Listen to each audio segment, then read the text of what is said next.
All right, Creative Minds Collective, Coach Cindy here.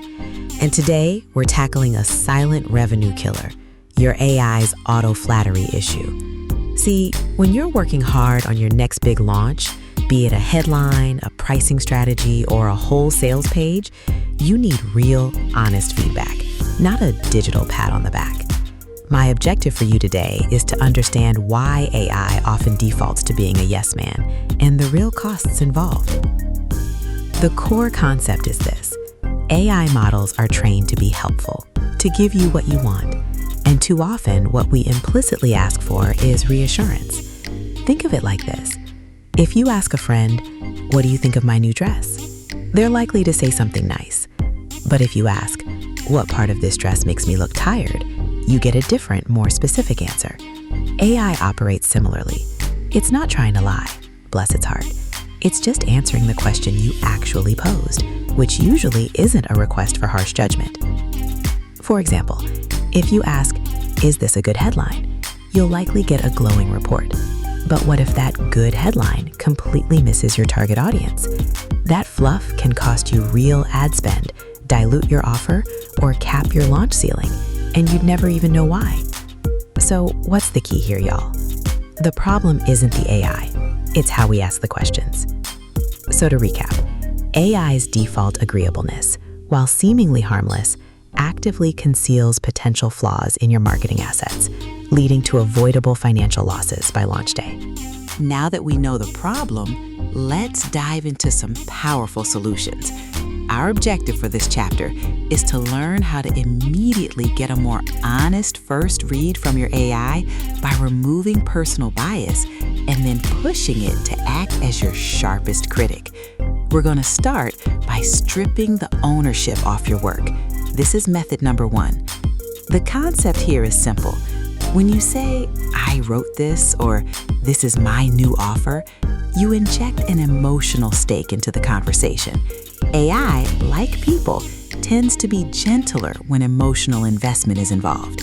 So present your material as if it belongs to someone else entirely. Instead of saying, "I just finished this headline, what do you think?"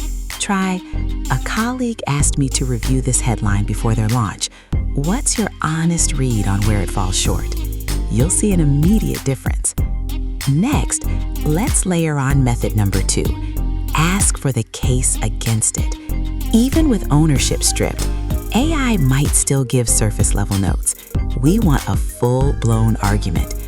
Assign AI the role of a skeptical potential buyer who has been burned before. Tell it to build the strongest possible case for why someone should not buy this. List every objection, every weak claim, and every reason a smart buyer would walk away. Do not soften it, and do not offer solutions yet. You'll get an adversarial deep dive that reveals vulnerabilities you didn't even know were there. So what's the key to getting AI to really dig in and critique? You've got to remove your ego from the equation and then tell AI exactly how to be critical.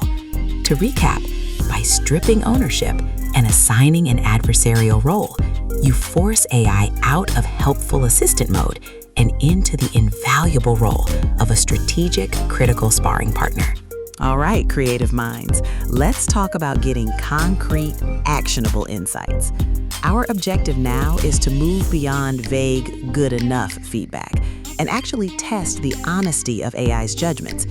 We're diving into method number 3, force a ranking instead of a rating. Stop asking AI to rate things 1 to 10. A good rating might make you feel warm and fuzzy, but it doesn't tell you anything specific. Ratings are subjective noise. Rankings are pure gold. The concept here is that comparison forces distinction. Instead of 1 item, give AI at least 2, ideally 3 or 4 real options, and force it to rank them in strict order with no ties. For example, here are 4 bonus ideas. Rank them from strongest to weakest based on which one most directly removes a buying objection. For each, state in 1 sentence why it's ranked where it is, especially the weakest one. This makes AI commit to a hierarchy and explain its reasoning, revealing true weaknesses. Now, for method number 4, run the reversal test. This one is a game changer for spotting flattery on the spot. If AI gives you positive feedback, immediately follow up in the same conversation with, "You just told me this is strong. Now argue with the same confidence that it is actually weak. Do not hedge, do not say it depends, commit fully to the opposite position and give me your best case." If AI can fluently argue the opposite with equal strength, that initial praise was probably just politeness. If it genuinely struggles, hedges, or circles back to the original strength, that's your signal for real judgment. So, what's the secret to getting truly definitive feedback and knowing if it's honest? Force AI to make hard choices and then challenge its own claims. To recap, forced rankings extract comparative insights, while the reversal test quickly exposes superficial praise, giving you a clearer picture of your asset's true strength. Creative Minds Collective, let's talk about cutting through the noise and making critical feedback your AI's default setting. Our objective for this chapter is to eliminate AI's non-committal answers and then install these methods permanently so you get sharp feedback every single time. First up, method number 5, close off the escape hatches. Ever notice AI saying things like, "It depends on your audience," or "This could work well," or "Consider testing both"? These are escape hatches, y'all. They sound thoughtful, but they just hand the decision back to you without making one. The concept is to explicitly forbid these vague phrases in your prompt. You'll literally tell AI, "Give me a direct answer. Do not say it depends. Do not say consider testing both. Do not say this could work for the right audience, and do not hedge. If you are genuinely uncertain, tell me what specific piece of information would resolve the uncertainty. Then give me your best answer anyway, based on what you know now." This forces AI to commit to a concrete answer because its easy exits are gone. And finally, method number 6, set the rules once with standing instructions. This is how you make all 5 previous methods permanent. Most AI tools have a place for custom instructions or system prompts. Take the entire block of rules we've discussed: no encouragement, evaluate as a stranger, name a weakness, no escape hatches, force rankings, commit to reversals, and paste it there, one time. This locks in the strict version as AI's automatic default for every new conversation, so you never have to re-explain it or fall back into old habits.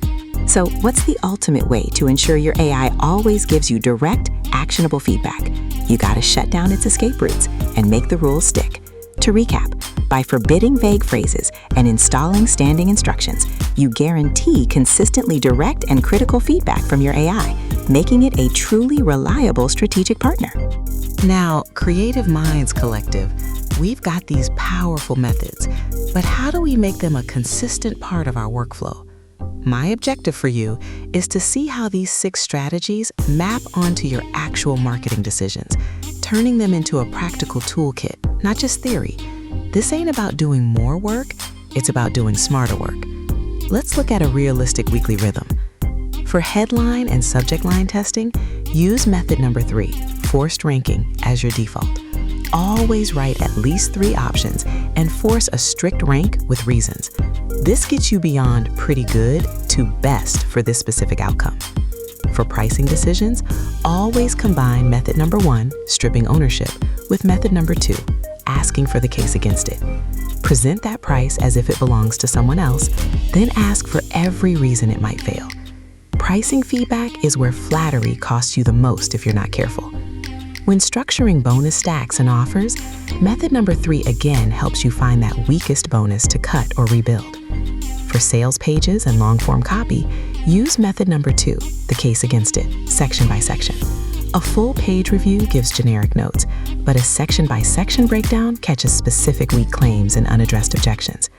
And for a quick gut check on a big decision, method number 4, the reversal test, is your fast diagnostic.